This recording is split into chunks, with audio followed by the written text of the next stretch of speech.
Hello student, good morning to all of you. आज जो है बेटा आपका 9th क्लास में स्वागत है। जैसा कि आप जानते हैं, मैं आपको काव्यखंड यानी कि क्षितिज में जो है लेसन 9 करा रही थी। तो जो है यानी कि लेसन 9 काव्यखंड में क्षितिज बुक जो है उसमें है आपका लेसन 9 जो है राजेश जोशी द्वारा रचित जो है रचित बेटा एक कहानी है। और इसमें जो है आधुनिक युग की जो पीड़ा है, आधुनिक युग में जो पीड़ा है पैसा कमाना, तो उसको जो है आपाधापी से उत्पन्न परेशानी में जो है वाणी प्रदान की है राजेश जोशी जी ने। जो दैनिक जीवन में आपाधापी मची हुई है और जो पीड़ा है हर एक प्रत्येक परिवार का जो है दुख सहनीय नहीं है अब लोगों को, तो उसके लिए जो है छोटे बच्चे जो हैं उनको काम पर लगा दिया जाता है। यानी कि वो जो है किशोर अवस्था से पहले ही उन बच्चों को कमाने के लिए यानी कि कार्य करने के लिए जो है लगा दिया जाता है। और कहाँ कहाँ पर लगाया जाता है ये मैं आपको बताना चाहूँगी कि जो है राजेश जोशी ने अपनी इस कहानी के द्वारा कि बच्चे काम पर जा रहे हैं, तो इस कहानी में जो है राजेश जोशी ने छोटे बच्चों की ओर संकेत किया है, जो कि छोटे बच्चों को काम पर भेजने लगते हैं कुछ पेरेंट्स। तो उन बच्चों के जो है पढ़ने लिखने का भी कोई समय नहीं है और उनको जो है ना कोई शिक्षा घर भेजा जाता, जो है विद्यालय कॉलेज वगैरह की तो बात ही दूसरी है, उनको कहीं भी नहीं भेजा जा सकता। तो क्योंकि उनको जो है जल्दी ही बाल्यकाल में ही उनको कार्य करने पर जो है लगा दिया जाता है। तो इसमें जो है राजेश जोशी जी ने बताया, और मैंने इससे पहली वीडियो में पाठ का सार भी बताया था और राजेश जोशी जो हैं उनका जीवन परिचय भी जो है बेटा मैंने आपको दिया था। तो आज जो है हम इस पाठ को पढ़ेंगे, सभी बच्चे जो है क्षितिज काव्यखंड निकालेंगे और इस लेसन को हम रीडिंग करेंगे। ठीक है, निकालिएगा सभी बच्चे, बुक निकालिएगा बेटा, फिर मैं जो है इसकी रीडिंग आपको करूँगी।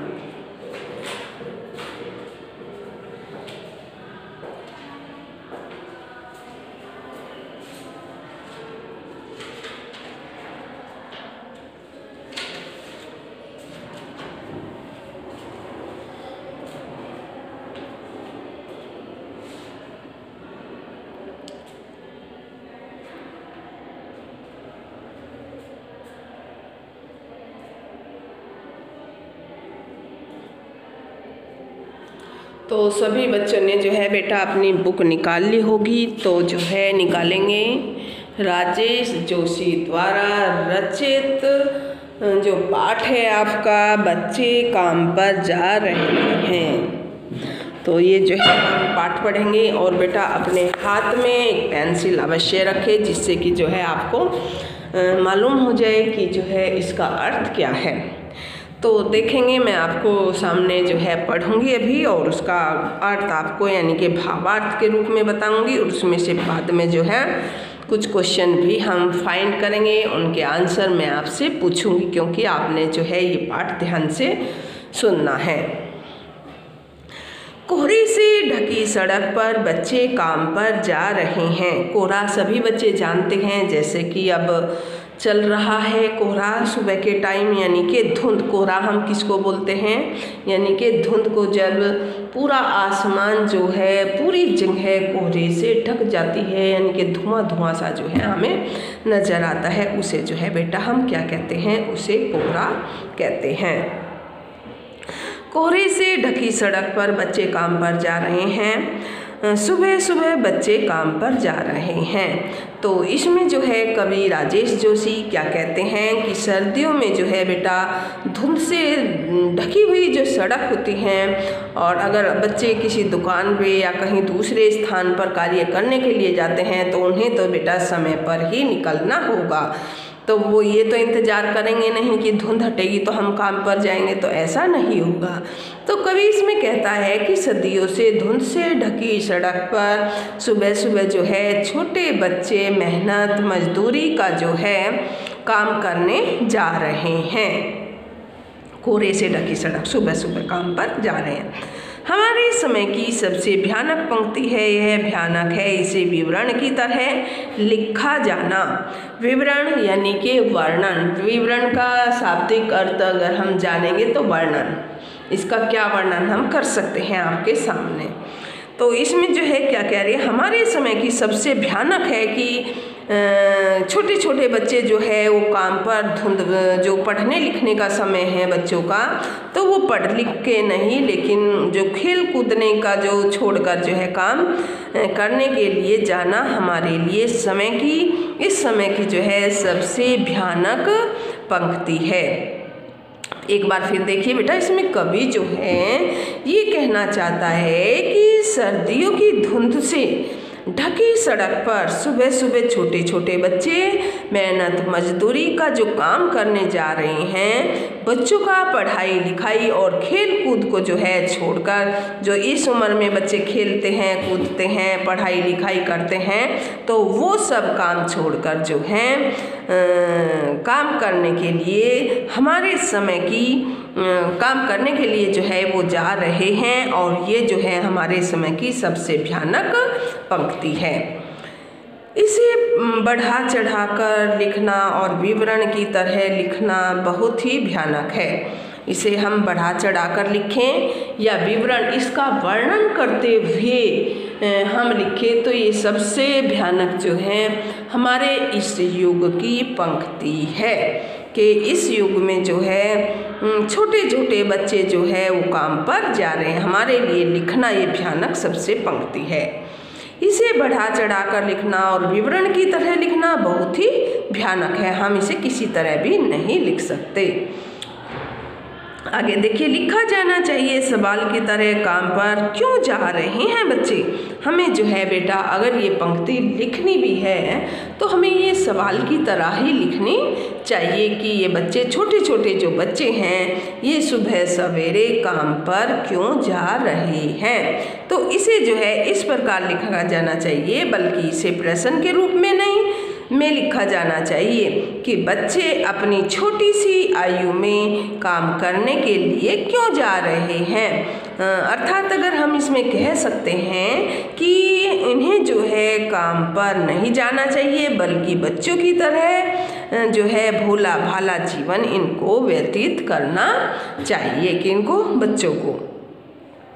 तो जो है ये मैंने इन पंक्तियों का आपको अर्थ बताया है, कुछ वर्ड मीनिंग जो है वे बताया है, जैसे कोहरा धुंध, विवरण यानी कि वर्णन करना, विस्तार से उनका वर्णन करना। सवाल आया एक सवाल जो ये है हमें प्रश्न की तरह जो है बच्चों से ये पूछना चाहिए कि वो बच्चे काम पर क्यों जा रहे हैं, क्योंकि उनके अभिभावक जो हैं वही काम पर भेज रहे हैं। किसी पैसे की तंगी या जो है अपना घर का खर्चा जिससे नहीं चल पाता, वो छोटे बच्चों को काम पर भेज देते हैं। तो ये जो है इस समय की हमारे इस आधुनिक काल की जो है सबसे भयानक पंक्ति हमारे सामने आती है।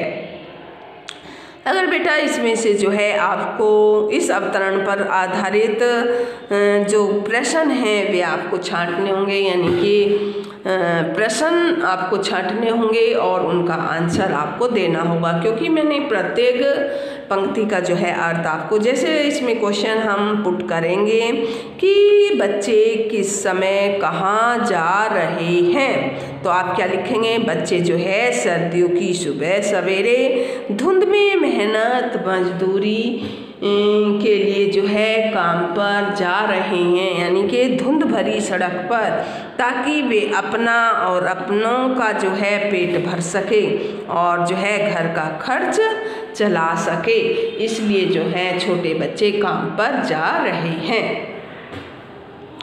आगे जो है क्वेश्चन आपके इसमें से बन सकता है कि कवि इस बात को जो है किस रूप में प्रकट करना चाहता है कि बच्चे काम पर जा रहे हैं। कवि इस बात को किस रूप में प्रकट करना चाहता है।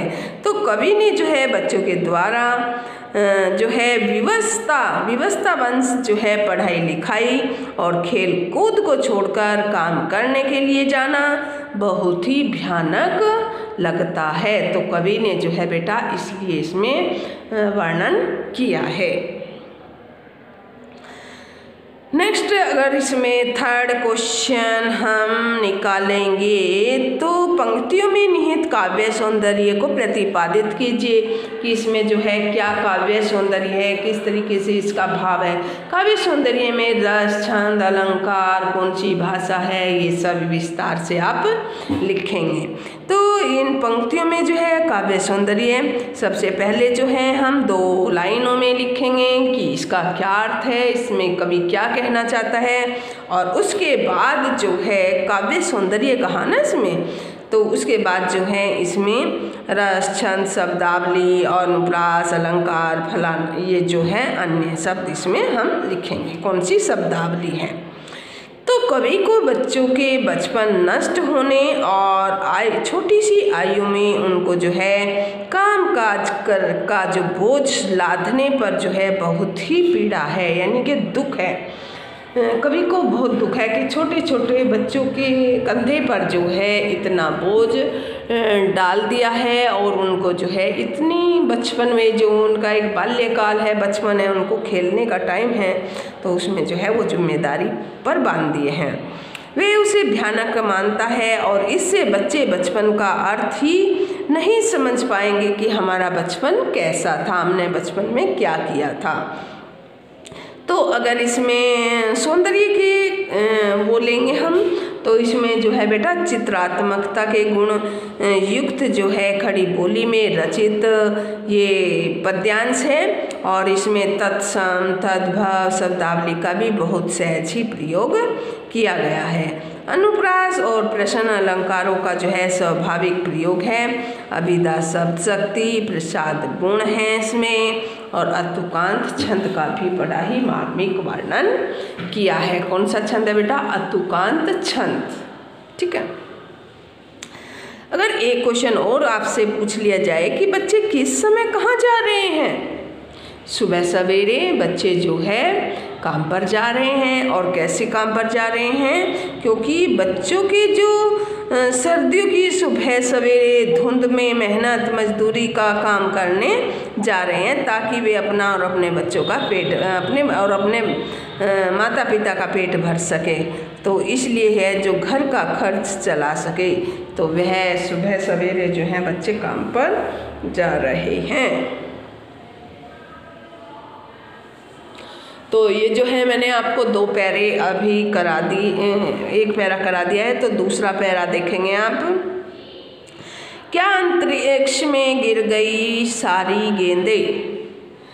क्या अंतरिक्ष में गिर गई सारी गेंदें? तो इनमें जो है बच्चों के लिए संबोधित करते हुए जो है कवि कहता है कि अपने माता पिता की सहायता करने के लिए बच्चे पढ़ाई लिखाई और खेल कूद छोड़कर जो है नौकरी करने लगे हैं। उनका बचपन खो गया है। कवि ने जो है इसलिए समाज से प्रश्न किया है। कवि जो है ये समाज से क्वेश्चन करता है, प्रश्न करता है कि ये छोटे जो बच्चे हैं ये सुबह सवेरे काम पर क्यों जा रहे हैं। तो अब जो है इस पंक्ति को देखेंगे। क्या अंतरिक्ष में गिर गई हैं सारी गेंदें? अंतरिक्ष यानी कि आकाश में, कि जो ये छोटे छोटे बच्चे जो है ये काम पर जा रहे हैं, क्या इनकी सारी गेंदें जो है अंतरिक्ष में चली गई है, आकाश में चली गई हैं? क्या दिमकों ने खा लिया है सारी रंग बिरंगी किताबों को? तो इसमें जो है कवि ये भी क्या कहता है कि उनकी रंग बिरंगी जिसमें खेल खिलौने होते हैं पुस्तकों को दिमक ने जो है खा लिया है। और क्या उनके सारे खिलौने बड़े बड़े काले पहाड़ों के नीचे दब गए हैं कि जो उनके खिलौने नहीं हैं, ना उनके लिए किताब है पढ़ने के लिए, और जो है ना उनके पास गेंद है, वो भी गेंद भी जो है वो अंतरिक्ष में चली गई है। तो इन सब बच्चों के खिलौने दब गए हैं पहाड़ के नीचे। तो कवि जो है ये पूछना चाहता है इस संसार से, इस दुनिया से, क्या काले पहाड़ के नीचे दब गए हैं सारे खिलौने, ये मैंने बताया। क्या किसी भूकंप में जो है ढह गई है सारे मदरसों की इमारतें, क्या सारे मैदान, सारे बगीचे और घरों के आंगन खत्म हो गए हैं एकाएक, तो फिर बचा ही क्या है, क्या दुनिया में इनके लिए कुछ भी नहीं है। तो देखिएगा बेटा, तो इसमें जो है कवि ये कहता है कि वे पढ़ते क्यों नहीं हैं बच्चे, क्या उनके विद्यालय प्राप्ति के स्थान विद्यालय किसी भयंकर भूकंप के कारण जो ढह गए हैं, यानी कि खत्म हो गए हैं, नष्ट हो गए हैं। क्या खेलने के लिए सारे मैदान, सारे बगीचे और घरों के आंगन अचानक समाप्त हो गए हैं, कि जो इनको खेलने के लिए नहीं है, खाने के लिए नहीं है, और इनको जो है सुबह सवेरे काम पर जाना पड़ रहा है, किनको, छोटे बच्चों को। तो ये जो है एक कवि जो है ये प्रश्न समाज से पूछता है, इस दुनिया वालों से पूछता है कि ये छोटे बच्चे काम पर सुबह सवेरे क्यों जा रहे हैं। आगे देखिएगा, क्या भूकंप ने ढह गई ये सारी मंदरसे। मंदरसे एक शब्द आया बेटा इसमें, मंदरसे बोलते हैं विद्यालयों को, जो स्कूल होते हैं उनको, उर्दू का शब्द है ये, उनको जो है मंदरसे कहा गया है, मंदरसे। आगे देखिए लाइन, क्या सारे मैदान, सारे बगीचे और घरों के आंगन खत्म हो गए हैं एकाएक, एकाएक यानी कि अचानक, तो फिर बचा है क्या, क्या दुनिया में, कि इन बच्चों के लिए अगर कुछ भी नहीं तो फिर दुनिया किस लिए है, कहने का मतलब ये है कवि का। तो देखिए, क्या खेलने के लिए सारे मैदान, सारे बगीचे और सारे घरों के आंगन जो है अचानक से समाप्त हो गए हैं। यदि वास्तव में ऐसा ही है तो इस दुनिया में बाकी बचा ही क्या है, यह दुनिया बच्चों के कारण ही है, और यदि बच्चों का बचपन उसके पास नहीं तो दुनिया किस लिए है, उसका कोई औचित्य शेष नहीं है कि ये दुनिया किस लिए है। अगर बच्चों के लिए ये खेल खिलौने या कुछ इनको खेलने के लिए और जो है इनको पढ़ाने के लिए, स्कूल में भेजने के लिए पैसे नहीं, तो ये दुनिया किस लिए बसी है, तो ये संसार कैसे बसा है, इसके क्वेश्चन देखेंगे अब। कवि की दृष्टि में बच्चों के लिए क्या करना आवश्यक है, तो इसका आंसर आप दे सकते हैं कि कवि की दृष्टि में बच्चों के लिए खेलना कूदना पढ़ना आवश्यक है, ना कि उनको काम पर जाना आवश्यक है अभी, क्योंकि वे छोटे बच्चे हैं, उनको भी काम जरूरी नहीं है। ठीक है बेटा, आगे देखो। सेकंड क्वेश्चन आप इसमें निकाल सकते हो कि बच्चों की प्रिय वस्तुओं के बारे में कवि क्या जानना चाहता है। कवि जो है बच्चों की प्रिय वस्तु के बारे में जानना चाहता है कि वे सब कहाँ नष्ट हो गई हैं। बच्चों की गेंदें, रंग बिरंगी पुस्तकें, खिलौने आदि जो है कहाँ गए, जिनसे खेल कूद कर बच्चे जो है प्रसन्न होते थे, उनका बचपन उनके पास रहता था, तो वो जो है कहाँ चली गई हैं, सारी चीज़ें वे कहाँ पर चली गई हैं।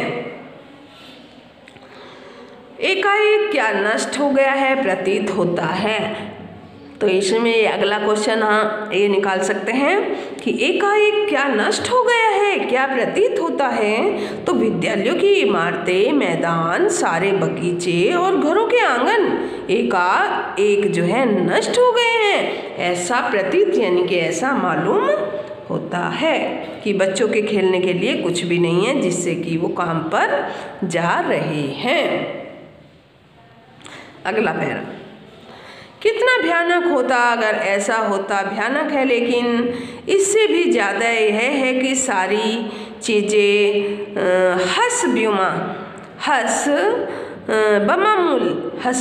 हसबमामूल पर जो है दुनिया की हजारों सड़कों से गुजरते हुए बच्चे, बहुत छोटे छोटे बच्चे काम पर जा रहे हैं। तो अगर यानी कि यदि, इसका शाब्दिक अर्थ होगा यदि।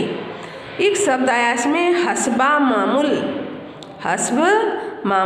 यानी कि चीज़ें यथायथ वस्तुएं वैसी ही हैं जैसी होनी चाहिए, बस एक ही चीज़ बदल गई है कि छोटे छोटे बच्चे जो हैं सुबह सवेरे काम पर, धुंध पर जो है काम पर जा रहे हैं, बस यही चीज़ बदली है, बाकी सारी दुनिया ऐसी की ऐसी है। तो इसमें कवि क्या कहना चाहता है कि यदि बच्चों की गेंदें, रंग बिरंगी पुस्तकें, खिलौने, विद्यालय, मैदान, बाग बगीचे और घरों के आंगन एकाएक यानी कि एक एक करके समाप्त हो गए हैं तो यह बहुत ही भयानक होता है, क्योंकि जब बच्चे खेलने से वंचित रह जाते, पर अब तो उनके पास जो है भयानक बात यह है कि ये सारी वस्तुएं ज्यों की त्यों हैं, इनसे जो है इनमें से कुछ भी नष्ट नहीं हुआ है। दुनिया के हजारों छोटे छोटे बच्चे काम पर जा रहे हैं, वे अपनी भूख मिटाने और अपने माता पिता के बोझ को जो है कम करने के लिए काम पर सड़कों से गुजरते हुए जा रहे हैं। उनका बचपन तो न जाने कहाँ पीछे छूट गया, और यह बहुत ही भयानक बात है। जिन बच्चों ने जो है बेटा अपना बचपन ही नहीं देखा है, तो ये उनके लिए जो है बहुत ही भयानक बात है। किसके लिए? हमारे सब के लिए, हम समाज के लिए तो ये सबसे भयानक बात है। जिन बच्चों को खेल के समय, छोटे छोटे बच्चों को खेल के समय, खेल का समय ना देकर उनको जो है काम पर भेज देते हैं। तो इसमें से क्वेश्चन फाइंड करेंगे, कवि की दृष्टि से अधिक भयानक क्या है। तो इसमें जो है आप आंसर दे सकते हैं कि कवि की दृष्टि से भयानक यह है कि छोटे छोटे बच्चों की गेंदें, खिलौने, रंग बिरंगी पुस्तकें आदि जो हैं सब पहले की तरह हैं, पर उन सबको छोड़कर जो है उन्हें काम करने के लिए जाना पड़ रहा है। वे असमय ही अपना बचपन खो बैठे हैं, यानी कि असमय यानी कि उनका भी समय भी नहीं आया है, वे जो है बड़े भी नहीं हुए हैं, तो पहले ही उन्होंने अपना बचपन खो दिया है। सेकंड क्वेश्चन है, हो सकता है इसमें है सभी चीज़ें हसबामुल का भावार्थ क्या है, यानी कि हसबामामुल का क्या अर्थ है, भावार्थ से क्या अर्थ है। तो ये सभी चीज़ें जो है हसबामामुल का भावार्थ है कि छोटे बच्चों के लिए खेलों और मनोरंजन के लिए जो आवश्यक सारी सामग्रियाँ अभी भी वैसी ही हैं जैसी पहले थी, उनमें कोई कमी नहीं हुई। अभी उनके लिए विद्यालय, मैदान हैं और घरों के आंगन जो है उनमें व्यवस्था के कारण हमारे बच्चे नहीं हैं, यानी कि आंगन भी खाली हैं, क्योंकि जब छोटे बच्चे काम पर चले जाते हैं तो उनके वो आंगन भी खाली पड़ जाते हैं, तो यानी कि वे आंगन भी खाली हैं। हसबामामुल का ये अर्थ है कि चीज़ें यथावत वस्तुएं वैसी की वैसी हैं जैसी होनी चाहिए, बाकी बस बच्चे ही उनको पढ़ने के लिए, खाने के लिए और खेलने के लिए नहीं है। नेक्स्ट क्वेश्चन इसमें आ सकता है कि छोटे छोटे बच्चे कहाँ जा रहे हैं और क्यों। ये बार बार क्वेश्चन आ सकता है कि छोटे छोटे बच्चे जो हैं वो कहाँ जा रहे हैं, काम पर, काम करने के लिए, ताकि वे अपनी भूख और मिटाने के लिए, खाना प्राप्त करने के लिए और अपने माता पिता का जो बोझ है उनकी सहायता करने के लिए जो है छोटे बच्चे काम पर जा रहे हैं। नेक्स्ट सौंदर्य, काव्य सौंदर्य अगर पूछ लिया जाए तो क्या लिखेंगे। कवि ने छोटे बच्चों के द्वारा काम पर जाने पर जो है दुख प्रकट किया है और माना है कि उन्हें खेल कूद जो है पढ़ने लिखने के कार्य में समय लगना चाहिए। तद्भव शब्दावली का वर्णन है और विदेशी शब्दावली का भी इसमें वर्णन किया गया है। तुकांत छंद का भी इसमें प्रयोग किया गया है। पुनरुक्ति प्रकाश का भी इसमें स्वाभाविक रूप से प्रयोग किया गया है। अगर गुण के बारे में पूछा जाए तो इसमें बेटा प्रसाद गुण है। और शब्द शक्ति के बारे में अगर पूछा जाए तो इसमें जो है अभिधा शब्द शक्ति का मार्मिक वर्णन किया है। तो आज जो है मैंने आपको 9th क्लास को ये लेसन जो है आपका 9 कंप्लीट हो गया है। कल जो है या इसके प्रश्न उत्तर जो है मैं आपको भेज दूँगी, तो सभी बच्चे जो है अपना होमवर्क कंप्लीट करिएगा। यानी कि काव्य खंड कंप्लीट, गद्य खंड कंप्लीट, कृतिका कंप्लीट। यानी कि वैसे तो ग्रामर भी हो ही रही है, लेकिन उसकी जो है मैं एक स्टार्टिंग से दोहराई दूँगी आपको सभी को। जैसे कि आपको मैंने समास और अलंकार की वीडियो दी है, तो आपने ये अवश्य देखी होगी। तो आज के लिए बेटा 9th क्लास में इतना ही। Have a nice day, take care.